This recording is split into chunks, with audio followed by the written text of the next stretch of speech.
I'm Sam from Sparesbox and welcome back to another one of our one-take walkarounds. Now, we're up at Redhead Beach, a couple of hours north of Sydney. I thought we'd bring the 80 series out. It is a cracking day. I thought I'd take you for a little wander. It's me, it's a camera, no fancy cuts, no fancy edits. Let's take a look, I reckon. Starting up the front, this is the business end. People love to talk about the front of this car. Got a couple of LED headlights from Ultraflex 4x4. The factory headlights are absolutely garbage on the 80 series. Now there's heaps of different upgrades you can do. Steady do some LED upgrades, Nava do some LED upgrades. I went for the full headlights, but heaps of options out there. I've got a custom made bull bar by a team up in Queensland, Brutal Bars and Fab. And obviously we removed a little bit of body, a little bit of 80 series in here just to sort of help elevate the approach angle. Over here we've got the Steady, it's the brand new ST3303 Pro light bar. Now this thing is small in size, but heck it packs a punch. It's actually, I find, the only auxiliary lighting for the front of the vehicle that I need to be able to see what I'm doing at night or on the tracks, which is pretty impressive. And I'm just running the Steady blackout cover over the top of it, just for a little bit of aesthetic improvement. Behind that's a custom made grille that I knocked up on a weekend because, well, I was bored, and it's utilising a 40 series Toyota badge just to make the front of the car look a little bit different.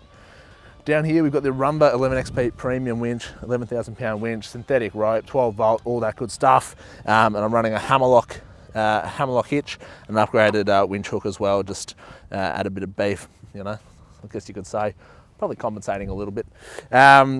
Underneath the front of the car, bash plate wise, I actually don't run anything. I find the car is so high that if I'm needing bash plates, I've got bigger problems at hand.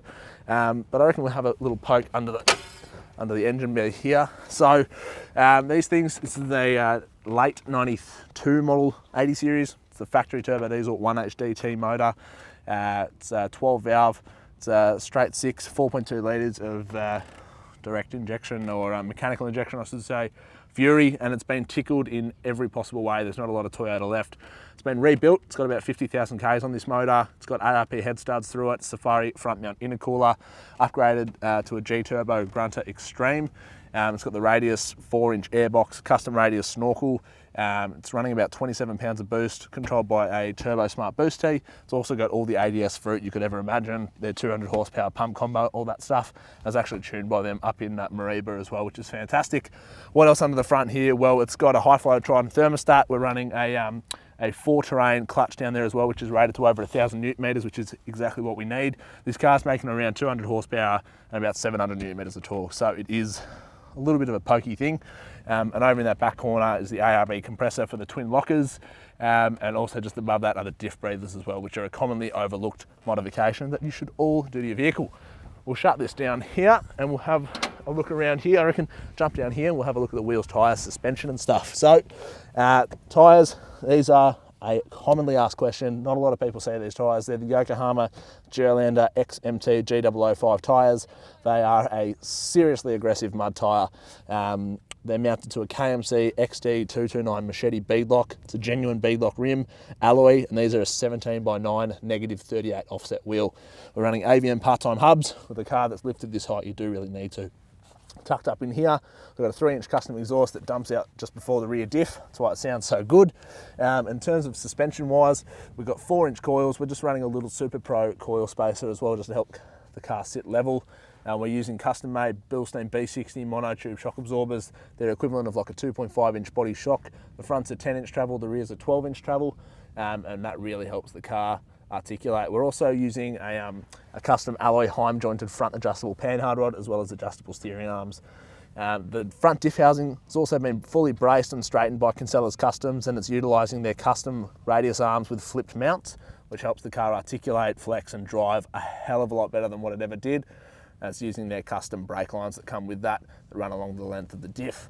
Now moving back here, we've got the Radius Snorkel. It's 4-inch, super awesome. That helps it sound great, get a bit more airflow into the old motor. We're using some very basic sliders. These were put on night before a trip in true Sambo style, but they have well and truly served me well. Tinted windows, pretty basic, tinted weather shields, all that good stuff. We're using a Thorburns Rooftop Tent, and up at the top we've got a 250 watt rigid solar panel that feeds into the BCDC in the back of the car. What What else? Well, we're at the back of the car. We'll talk about the rear suspension because there's a bit going on here as well. Again, 4-inch coils. We're using 12-inch rear custom B60 shock absorbers. We've got +11 lower control arms. We've got adjustable upper control arms. Again, we've got the rear locker. We've got extended superior sway bar links. We've got superior engineering coil retainers. We've got 30mm bump stop extensions in the back here as well as a rear adjustable panhard bar too to keep everything Mickey Mouse and looking good. One thing that I will say is that a lot of people probably say, why didn't you go the 10mm stud upgrade in the back of this car? I did have the 10mm studs in there. They were giving me nothing but grief. I went back to the factory 8mm on the new hubs. Haven't had a problem since. So food for thought is a little interesting one for you. Coming around the back, rear bar, I knocked this up. Well, my mate Tom knocked this up actually for me over a few beers and a few weekends. This has done a year and a half of hard four drive 24/7 trips and has never let me down. Some LED taillights that I grabbed from Sparesbox, of course, that have served me incredibly well. You'll look up on the rooftop tent as well. We've got the 10-watt flush mount work lights from Steady that help keep everything lit up when you're at camp, which makes for a really comfortable and easy way to see everything around camp. We'll swing this open. We'll have a look at the back. It's a pretty basic setup, guys. I'm not going to lie to you. We've got something pretty exciting happening to the back half of this car soon, if you know what I mean. In here, what have we got? Titan drawers. The left one I use as a pantry. The right one I use for storing all the bits and pieces, cutlery, utensils, all that sort of gear. This is the old style Clearview drop slide. This one's actually got a bit of history. This is actually out of Sean's original Dirty 30. So this has done about 7 or 8 years in the back of that thing before I inherited it.